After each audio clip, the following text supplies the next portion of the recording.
What is going on, YouTube? So coming back today with my NFL mock draft 1.0. Feels weird to be back at it again, but first week of college football is in the books. Almost done with the first week of the NFL. I'm probably going to end up doing like 5 or 6 mock drafts total. I believe I did 4 last year, but I got a little bit of a late start. So the entire point of this for me is to bring you guys every piece of NFL draft coverage I can up to the exact second that a player, breaks through, might fall in the draft, makes a name for themselves, shows interest in a team, or a team shows interest in them, or a team needs that certain type of player. So the entire results in the mock draft will be posted in the description below, but let's go ahead and get started. I used my draft order from Bleacher Report from their mock draft this week, so that's where I got it from. It's not my own draft order. So anyway, let's go ahead and get started. First one, Cleveland Browns selecting the quarterback out of Clemson, Deshaun Watson. So to me, Watson is pretty much, I wouldn't say a lock for number 1 pick right now because I think Myles Garrett still has a chance to go number 1 overall. But right now, I think it's Watson. I think it's him hands down. And especially with the Cleveland Browns who need a quarterback, and I think Deshaun Watson's a franchise turnaround type quarterback. So I think it would be personally, I really hope that Deshaun Watson doesn't go to Cleveland just because I like Watson. I think quarterbacks die in Cleveland, but if anyone's going to be successful there, I think it's Deshaun Watson. So next one, San Francisco 49ers picking the quarterback out of Miami, Brad Kaaya. So Brad Kaaya is going to shift around all over the place this season, I think, as the season goes along. He had a good first week against Florida A&M. If Miami has a good season, then I think Brad Kaaya will end up going in the top 5. And I think the 49ers just have to draft a quarterback this year. They need one. Colin Kaepernick's just not working out, obviously. And then Blaine Gabbert's not a long-term solution either. So number 3, I got the Detroit Lions picking the cornerback out of Florida, Jalen, or Teez Tabor. So I really like Jalen Tabor. I like him more than I liked Vernon Hargreaves last year. And if you guys watched my stuff last year, then I liked Vernon Hargreaves a lot last year as well. Excuse me. Jalen Tabor's just a solid corner. He was suspended for the first week. That's really the only red flag. But I think the Lions could definitely use someone to beef up that defense. So at number 4, I got the San Diego Chargers selecting a defensive tackle out of Michigan State, Malik McDowell. McDowell is a boss, man. I think he's going to end up going in the top 5. This is an instant anchor to your defense. I think he's a good fit in San Diego. So at number 5, I got the Tennessee Titans selecting the defensive end out of Texas A&M, Myles Garrett. If the Titans are able to get Myles Garrett at 5, I think you got to go ahead and scoop him up. He's an instant boost to whatever team, especially to any defense that picks him up. Had a good first week against UCLA last week. At number 6, I got the Chicago Bears selecting the cornerback/safety out of Michigan, Jabrill Peppers. I think the Bears need a little bit of an upgrade to their secondary. I think that's kind of the weakest part of their defense right now. They did a lot of upgrades to the linebacking core that I think could be a fix for a few years right now. But adding Jabrill Peppers automatically adds a playmaker to your secondary, one of the most athletic guys in college football. And he could really play any position any skill position on the field, including on offense. So at number 7, I got the New Orleans Saints taking the linebacker out of Ohio State, Raekwon McMillan. McMillan right now is falling anywhere from like 10 to 30 that I've seen in drafts. I think he's going to shoot up big on draft boards. I think he's a good fit with the New Orleans Saints too, a team that could definitely use a little bit of a boost on their defense, especially in the linebacking core. So number 8, I got the Buffalo Bills selecting the linebacker out of Alabama, Tim Williams. Bills are a team that seems like they build defense every single year. I don't think they need to add much more offense. Tyrod Taylor, Sammy Watkins, and LaShawn McCoy, if they can all stay healthy, form a nice big 3 for their offense. So at number 9, I got the Miami Dolphins selecting the wide receiver out of USC, Juju Smith-Schuster. The Dolphins are in dire need of a number 1 receiver. Jarvis Landry's filling the role okay right now, but Devontae Parker, I just don't trust him that much. He was expected to break through this year. Hasn't done great throughout the preseason so far, but that's definitely a storyline to watch throughout the regular season to see if the Dolphins really will need to pick up a number 1 receiver in the draft. So at number 10, I got the Cleveland Browns selecting the running back out of LSU, Leonard Fournette. I had actually Deshaun Watson and Leonard Fournette going both to the Browns in my way too early mock draft. If the Browns can get both these guys, that's an instant offensive turnaround in my opinion. So at number 11, I got the Washington Redskins selecting the running back out of Florida State, Dalvin Cook. So I was praying to God the Redskins were going to pick up a running back in last year's draft. They did not. Matt Jones is currently injured. Which I don't know if he's still injured, but I don't think he's a starting quality running back in the NFL. And Dalvin Cook's just an absolute boss. I think the Redskins got to look running back in this draft just because it's such a running back heavy draft, and I think they need one pretty bad. Next one, got the Tennessee Titans selecting the cornerback out of USC, Adoree Jackson. So Jackson, again, much like Jabrill Peppers, a playmaker all over the place. I think he's going to end up going pretty high in this draft. I think playmakers, athletic guys are going to be very, very in demand in this draft. Again, the Titans can add a big boost to their defense throughout this draft, considering they're probably going to have 2 top 15 picks. So number 13, I got the Atlanta Falcons selecting the wide receiver out of Clemson, Mike Williams. I think that Julio Jones will need a little bit of help on that offense. He's really the only option at wide receiver right now, or at least the only good option. Obviously, he is a top 5 receiver in this league, but adding Mike Williams, even though he had that rough neck injury, I think he's one of the most NFL-ready wide receivers in this draft, and will end up going in the top 15. It would be a very solid fit for the Falcons and Mike Williams. Gets to stay close to Clemson, too, so I guess that's just an added bonus. So at number 14, got the Dallas Cowboys selecting the safety out of LSU, Jamal Adams.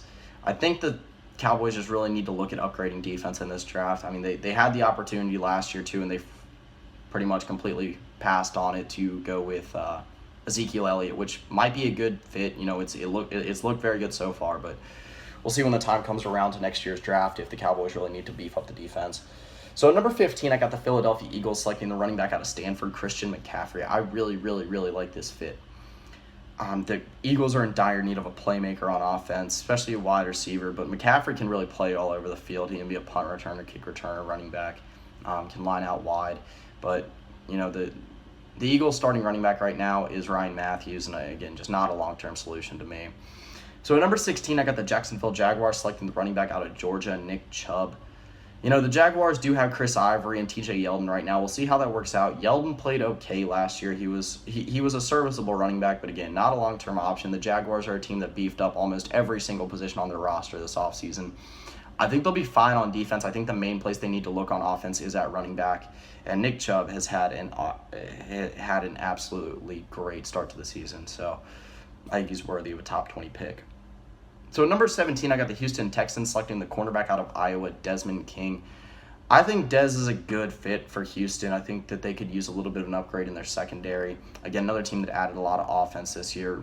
Wide receiver might be another look, but you know, you add in a guy that I think is very NFL ready, that is a very safe pick, and I think that's a good thing for the Texans to go forward in this coming draft. So number 18, I got the Baltimore Ravens selecting the cornerback out of Alabama, Marlon Humphrey. Humphrey, a guy that had a good week 1 against USC. The Ravens, I thought, really needed to add a cornerback in this last draft. They still did a decent job in the draft getting some positions filled that they needed to, but they still need a cornerback opposite Jimmy Smith, and Humphrey would fill that position very well. So number 19, I get the New York Jets selecting the offensive tackle out of Alabama, Cam Robinson. So for me, this would be the first offensive lineman drafted in this draft. This is not a very good draft for offensive linemen, at least so far. I think Mike McGlinchey, Pat Elflein, and then Cam Robinson are really the only 3 worth first-round picks right now.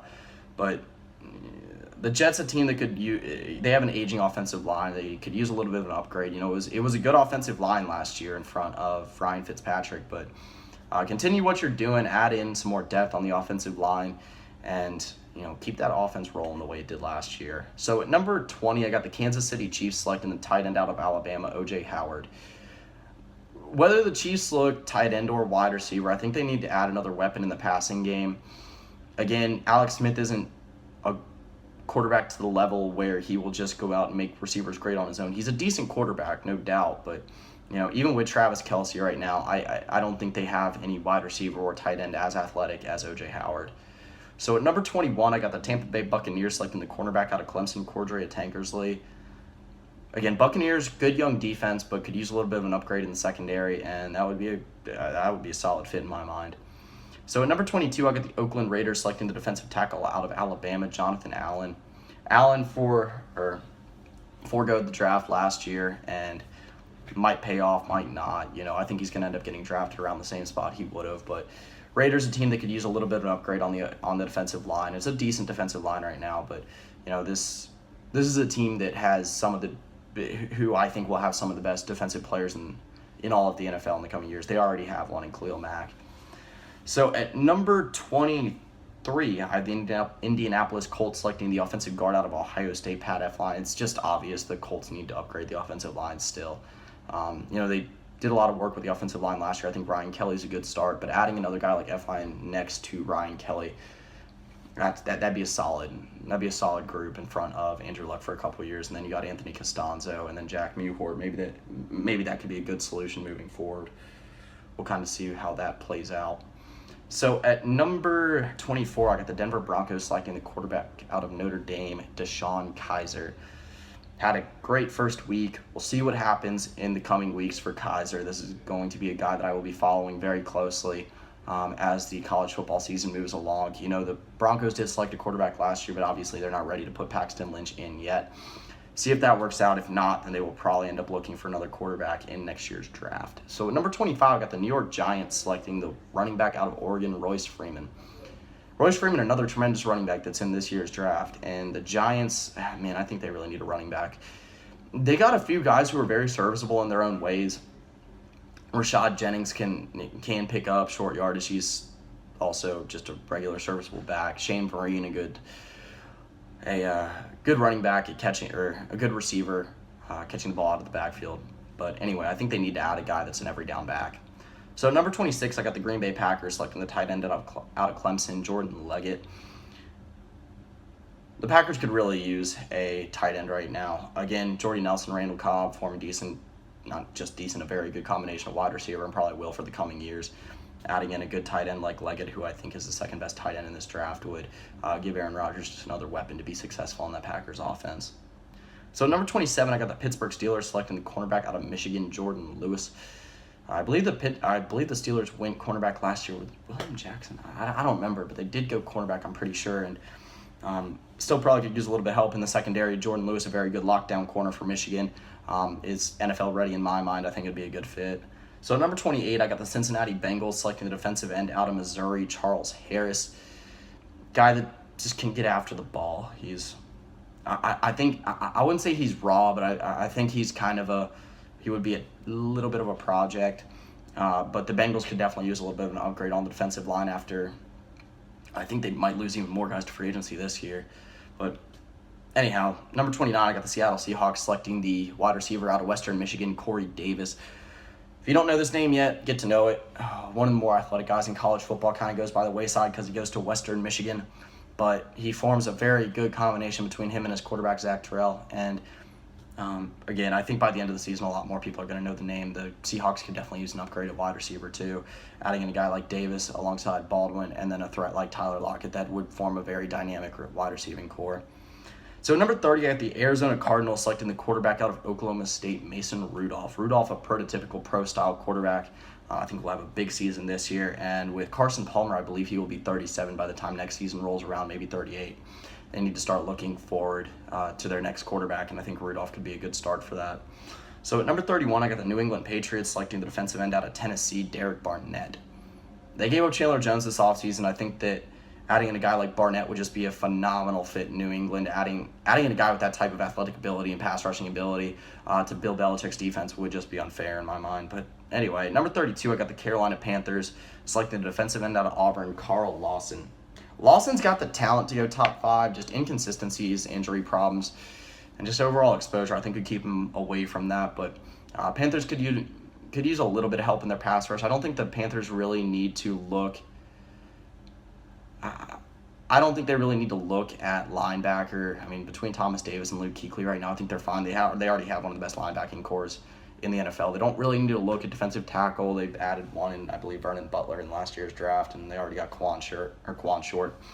Really, the two places I think they need to look are either pass rush or cornerback, and either one would be fine with me, but that's who I have. So that'll pretty much do it for this video. Like I said, entire results will be posted in the description below. Probably come back within the next couple of weeks and do my mock draft version 2.0 as the NFL season gets underway. But anyway, that's pretty much it. See ya.